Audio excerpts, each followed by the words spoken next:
Hey guys, welcome back to another video. So, new developments coming out in the trucking industry, and honestly, I'm not sure which category to place this one into: immigration, capacity crunch, or both. I know this video might end up in a fiery debate like the last immigration crackdown video I made, but here goes. Today, we're diving into a pretty controversial proposal coming out of Arkansas, a state bill that could potentially make it a crime for non-citizens to drive commercial motor vehicles throughout that state. Fines, truck impoundments, and a potential shakeup of the industry as a whole. Of course, this topic has got people talking. So, what's driving this legislation? How could it affect truck drivers as well as the supply chain? And is this a one-off or a part of a bigger trend? Let's chat about all of it and look at the arguments of the supporters as well as the opponents of this bill. Ready? Let's go!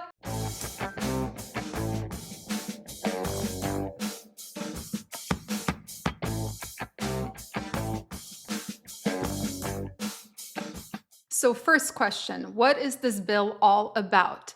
According to Overdrive, Arkansas lawmakers have introduced legislation that could effectively ban non-citizens from operating commercial motor vehicles, semi-trucks, unless they hold a valid U.S. CDL. Here's the kicker. If that bill goes through and becomes law, if you're caught driving without a U.S. citizenship or a valid U.S. CDL, you're looking at a $5,000 fine as an individual driver. For fleets employing non-citizen drivers, that would double. It would be $10,000 per violation. Oh, and they're going to impound your truck as well. What's more, and I'm going to quote this for you from Overdrive, under the bill, drivers on any type of visa or those who don't speak English caught operating within state borders of Arkansas would face $5,000 fines and an impound. Non-citizen drivers who cause bodily harm while operating a CMV, a semi-truck commercial motor vehicle, would face a minimum of 6 months in prison and a Class D felony. Non-citizen drivers who cause a death would get charged with vehicular homicide and given a minimum of 10 years in jail. This is not just a slap on the wrist. This is a full-on crackdown. And again, this bill is just in the proposal stage as of March 2025, so it's not yet law, but it's already raising a ton of eyebrows. Now, I know someone is going to have a question. How many non-citizen truck drivers are we talking about? Exact numbers are pretty tricky because the American Trucking Association just doesn't break it down like that, but we can try to piece it together. The U.S. Bureau of Labor Statistics claimed that there were around 1.9 million heavy and tractor trailer drivers in 2023. Now, immigrants, both documented and undocumented, will make up some of those numbers. They will be part of that 1.9 million drivers. A 2021 report by Migration Policy Institute estimated that immigrants make up about 18% of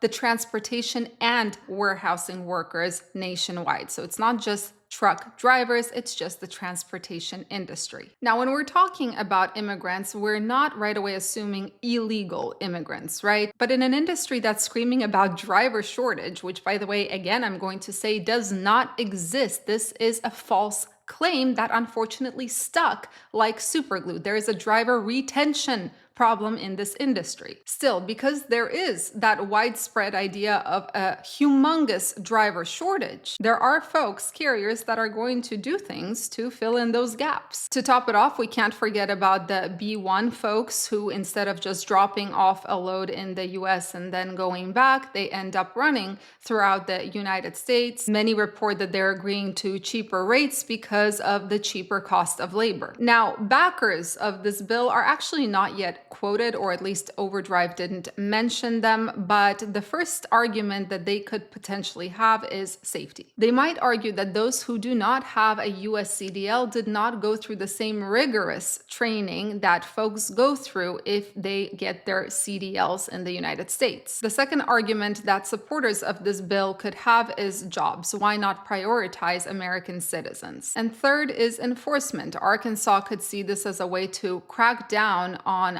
undocumented immigrants in a very visible industry. Now, on the other side, we have opponents of this bill who are already sounding the alarm. What are they saying? Well, for one, they're questioning the legality of this whole thing. Trucking is regulated by the FMCSA, the Federal Motor Carrier Safety Administration, and this is a federal agency. So the question that they have is, can a state really impose citizenship rules on an industry that is interstate regulated by a federal body? Another argument that the opponents of this bill have is that banning non-citizens could shrink the workforce, increasing those shipping costs. And also, they believe that these kinds of fines, $5,000 here, $10,000 there, this is already a huge gut punch to those small carriers who are already operating on razor-thin margins. But then again, this is not happening in a vacuum, right? We have seen multiple instances where states will put in their own rules, despite the fact that the trucking industry is regulated by a federal body.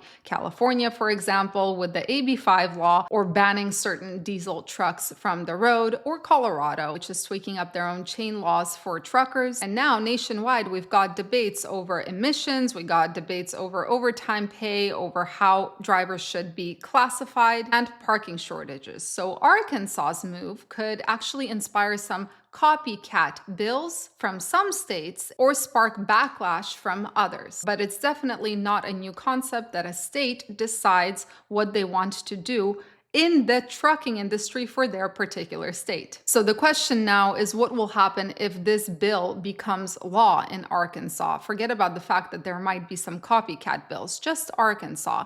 Does that mean that trucks are going to be rerouted around Arkansas? Will freight costs spike? Will there be a situation where Arkansas is where all the good rates are going to be? Or will it all actually fizzle out like past proposals? One thing is clear, everyone has got their ears perked about this one right now. So now a question for you guys. And again, I know that this could potentially spark a fiery debate in the comments based on the last video I made about immigration and trucking. But what do you think about this? Should states be able to call the shots, or is it more of a federal issue? Drop your thoughts in the comments. I'd love to read all of them. Anyway, guys, thank you so much for joining and watching. I hope you have a fantastic rest of your day. Stay safe, stay healthy, and keep learning. See you in the next video.